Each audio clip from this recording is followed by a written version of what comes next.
Period മാറ്റിവെക്കാൻ മരുന്നെടുത്തിട്ട് ഒരു പെൺകുട്ടി മരിക്കുന്ന അവസ്ഥ എത്രമാത്രം വിഷമകരല്ലേ. ഈ വീഡിയോ എനിക്ക് എത്ര പേരാ ഷെയർ ചെയ്തതെന്നറിയോ?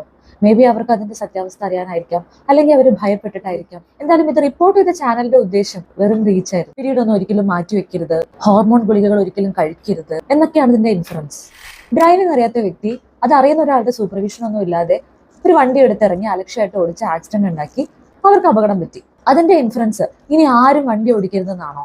അതല്ലെങ്കിൽ ആ വണ്ടി ഭയങ്കര മോശമാണ് കേട്ടോ, അതാരും വാങ്ങരുതെന്നാണോ? അല്ല, വണ്ടി ഓടിക്കാൻ അറിയാത്തവര് അത് അറിയുന്നവരുടെ സൂപ്പർവിഷനിൽ മാത്രമേ ഓടിക്കാവൂന്നാണ്. അത്രേ ഇവിടെ ഉള്ളൂ. ഇത്തരം പോസ്റ്റുകൾ കൊണ്ട് സോഷ്യൽ മീഡിയ ഉദ്ദേശിക്കുന്നത് ഫിയർ മോങ്കറിംഗ് ആണ്. ആളുകളുടെ ഭയം മുതലെടുത്ത് റീച്ച് ഉണ്ടാക്കുക. എന്നാൽ അവർക്ക് എന്താണോ വേണ്ടത്, എന്താണോ അറിയിക്കേണ്ടത് അത് അറിയിക്കാതിരിക്കുക. അപ്പൊ ഇത്തരം പോസ്റ്റുകൾ മുതലെടുക്കുന്ന വേറെ ആളുകൾ ഉണ്ടാവും. ഈ മരുന്നുകൾ ഒരിക്കൽ പോലും ഉപയോഗിക്കുകയോ അതിനെക്കുറിച്ച് പഠിക്കുകയോ ഒന്നും ചെയ്യാത്ത, കൈകൊണ്ട് തൊടാത്ത ആളുകൾ അതിനെപ്പറ്റി അഭിപ്രായം പറയാനും ഇത് ഉപയോഗിക്കേണ്ട, കേടാണ് തുടങ്ങിയ വീഡിയോകൾ കൊണ്ട് അടുത്ത റീച്ച് ഉണ്ടാക്കാനും ഇറങ്ങും. നമുക്ക് എല്ലാവർക്കും അറിയാം, ഒരിക്കലെങ്കിലും പീരീഡ് മാറ്റിവെക്കാനായിട്ട് കല്യാണത്തിനോ വല്ല ഫംഗ്ഷനോ അമ്പലത്തിൽ പോകാനൊക്കെ ആയിട്ട് ഇത്തരം മരുന്നുകൾ എടുക്കാത്ത സ്ത്രീകൾ അപൂർവമായിരിക്കും. ഇതിൽ എത്ര പേര് മരണപ്പെട്ടിട്ടുണ്ട്. ഈ കുട്ടിക്ക് സംഭവിച്ചത് DVT ആണ്. രക്തത്തോലിലെ കട്ട പിടിച്ച് അതിൽ നിന്ന് ക്ലോട്ട് ലെൻസിലേക്ക് പോയിട്ട് മരണം സംഭവിക്കുകയാണ് ചെയ്യുന്നത്. ഇത് ഏത് മരുന്നിന്റെ കോംപ്ലിക്കേഷൻ ആണ്? ഇതൊരു റയറസ്റ്റ് കോംപ്ലിക്കേഷൻ ആണ്.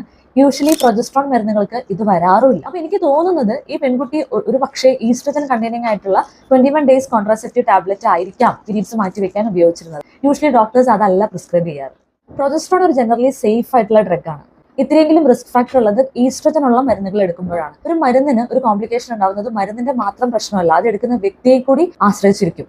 അവരെന്തെല്ലാം മെഡിസിൻ എടുക്കുന്നു, അവർ പുകവലിക്കുന്നുണ്ടോ, അവർ ഒബീസ് ആണോ, അവർക്ക് മുമ്പ് എന്തെങ്കിലും വേറെ പ്രശ്നങ്ങളുണ്ടോ, ക്ലോട്ടിംഗ് ഇഷ്യൂസ് ഉണ്ടോ, ജനറ്റിക് ആയിട്ട് അവർക്ക് ലിവർ പ്രോബ്ലംസ് ഉണ്ടോ, വേറെ വേദന സംഹാരികൾ എടുക്കുന്നുണ്ടോ, ഇതെല്ലാം ചോദിച്ചിട്ടാണ് ഇത്തരം മെഡിസിൻസ് ഡോക്ടേഴ്സ് പ്രിസ്ക്രൈബ് ചെയ്യാറ്. മരുന്നിന് സൈഡ് എഫക്ട് ഉണ്ടെന്ന് ഡോക്യുമെന്റ് ചെയ്താൽ അത് എല്ലാവർക്കും വരുന്നതല്ല. പാരസെറ്റമോൾ ലിവർ ഡാമേജ് ഉണ്ടാക്കുമെന്ന് പലരും കേട്ടിട്ടുണ്ടാവും. എന്താ പാരസെറ്റമോൾ ഉപയോഗിക്കാത്ത എത്ര ആളുകൾ ഉണ്ടാവും നമ്മുടെ ഇടയിൽ? കടയിൽ പോയിട്ട് പാരസെറ്റമോൾ കഴിച്ചിട്ടുള്ള എത്ര പേരുടെ ലിവർ പോയതായിട്ട് നിങ്ങൾ കേട്ടിട്ടുണ്ട്? അതുപോലെ തന്നെയാണ് ഇതും. ആരെടുക്കണമെന്ന് അറിയാതെ, എത്ര ഡോസിൽ എടുക്കണമെന്ന് അറിയാതെ ഉപയോഗിച്ചാൽ മാത്രം വരുന്ന ഒരു കോംപ്ലിക്കേഷൻ. അതും യൂഷ്വലി പീരീഡ് മാറ്റിവെക്കാൻ എടുക്കുന്ന പ്രൊജസ്ട്രോൺ ഓൺലി പിൽസിന്റെ കോംപ്ലിക്കേഷൻ അല്ലതാണ്.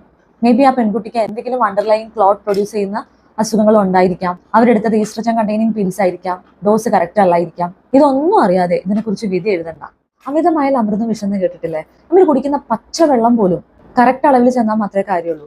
ഒരു ആവറേജ് അഡൽറ്റിന് 2.5 തൊട്ട് 3 ലിറ്റർ വരെ വെള്ളം പഠനങ്ങൾ പറഞ്ഞു. അതിന്റെ താഴെ പോയാലും വെള്ളം ഓവറായിട്ട് കുടിച്ചാലും ശരീരത്തിന് കേടാണ്. അത് വെള്ളത്തിന്റെ പ്രശ്നം കൊണ്ടാ.